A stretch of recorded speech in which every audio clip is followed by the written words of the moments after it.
Today we're playing Alex Kidd in Miracle World. Until we win.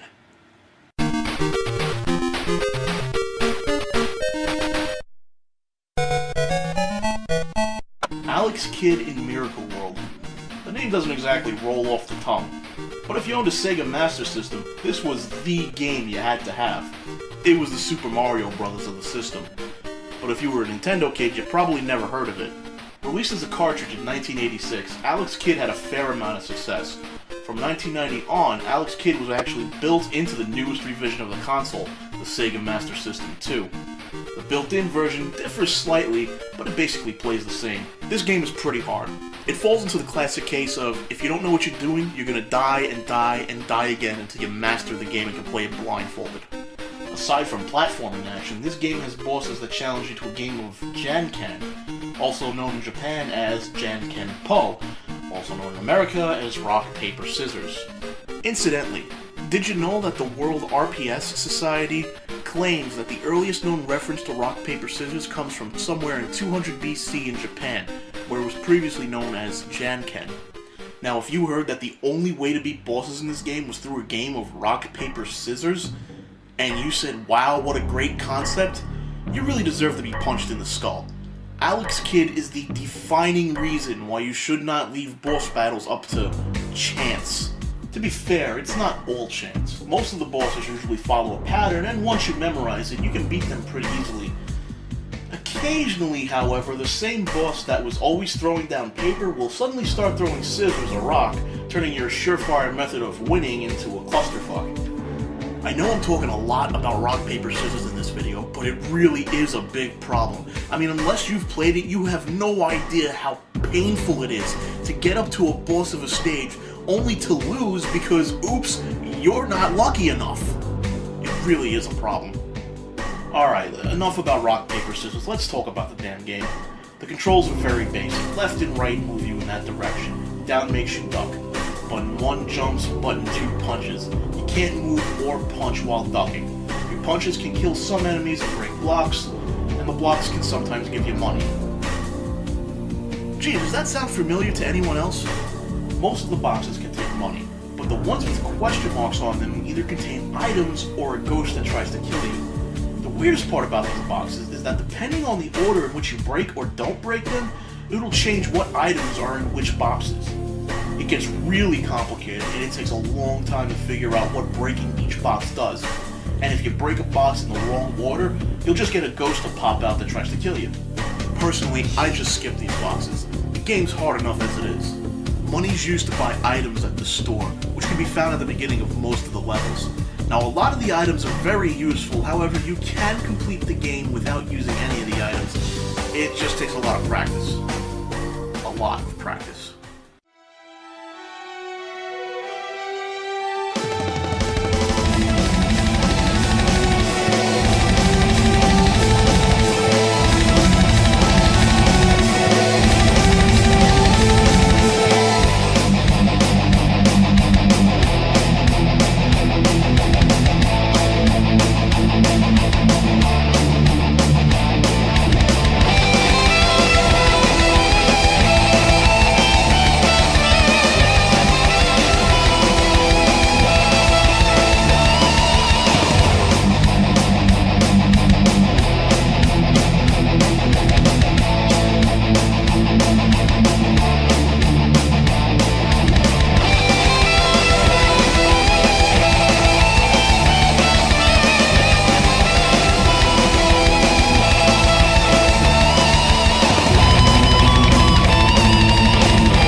power bracelet, it looks like a ring, creates a shocking wave of destruction when you punch. I've never once found a use for it, so just don't bother with it. The Cane of Flight is one of the objects I think you really need for the last level. Basically, it allows you to fly in the air by pressing up, and believe me, having it in the last stage saves a lot of frustration. The Teleport Powder, why they call it that I don't know, allows you to stay invincible for a short amount of time. It's one of the objects you absolutely must have in order to get past the last dungeon, unless you feel like dying a lot.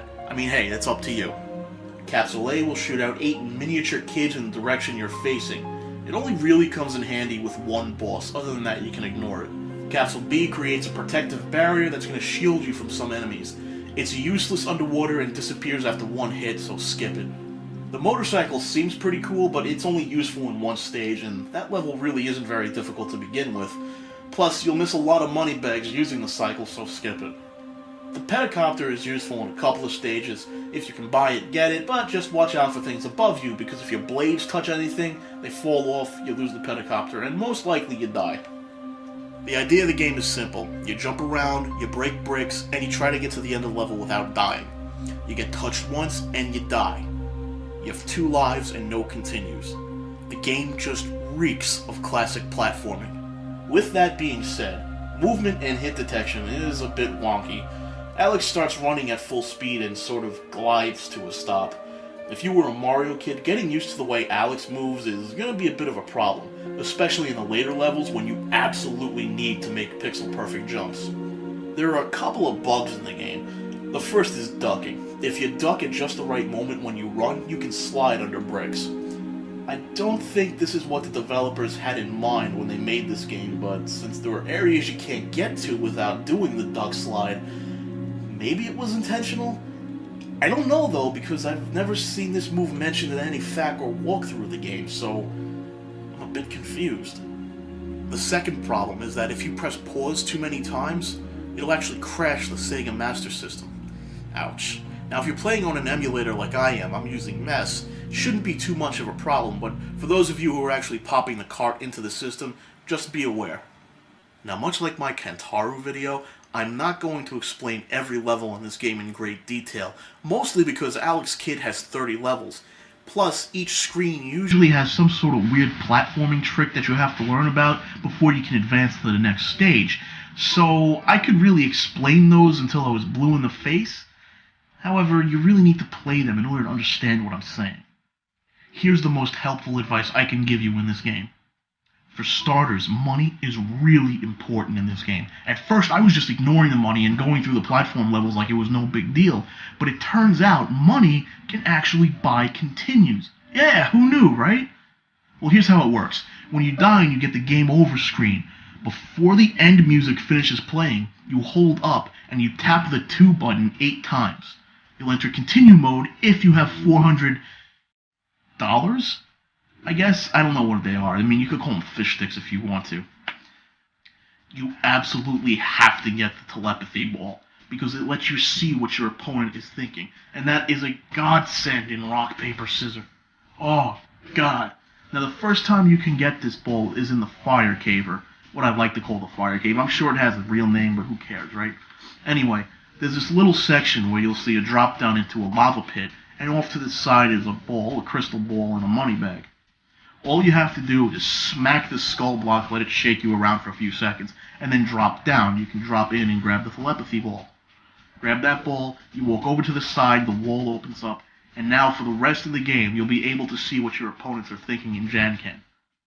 The next part you're going to run into a problem with is the first blue castle. Or, well, it's the first castle, and it's blue. You know what I'm trying to say?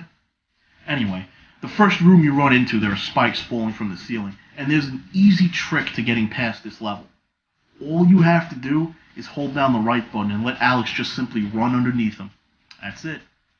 Now, the blue castle really isn't difficult at all. In fact, the only really difficult part is trying to find the letter that your brother mentioned once you free him. Getting to the letter is easy once you know how. In this room, with all of the ladders, simply climb up to the top right ladder into another room.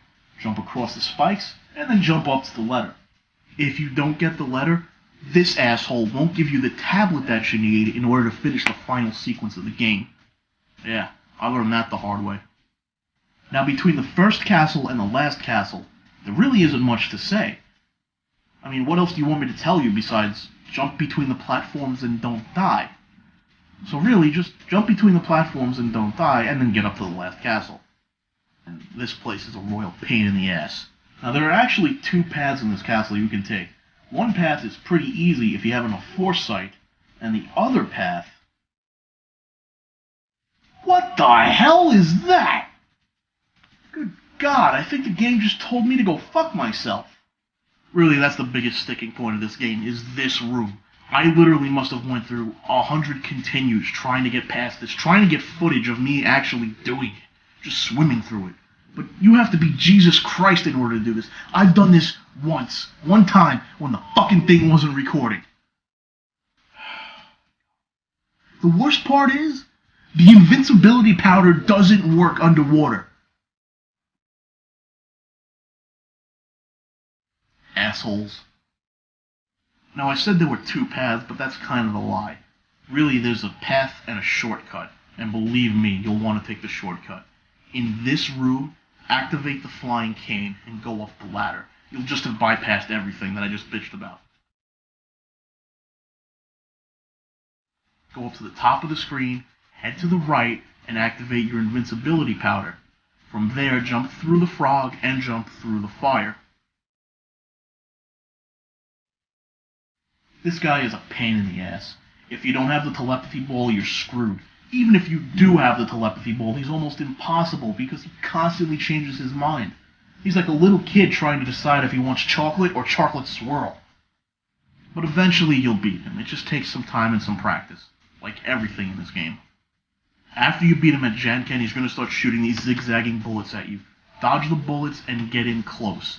After you're really close, duck down and the bullets will just right over your head, so you don't have to worry about them. In between shots, just jump up and pop him right in the head. 3 times and he's down for the count. Beyond that, this game is basically over. There's another level where you have to swim down to the bottom of the lake and follow a pattern on the floor, which is where the stone tablet comes in handy. But other than that, there's nothing else to say. That's Alex Kidd in a nutshell, folks. Hope you enjoyed it.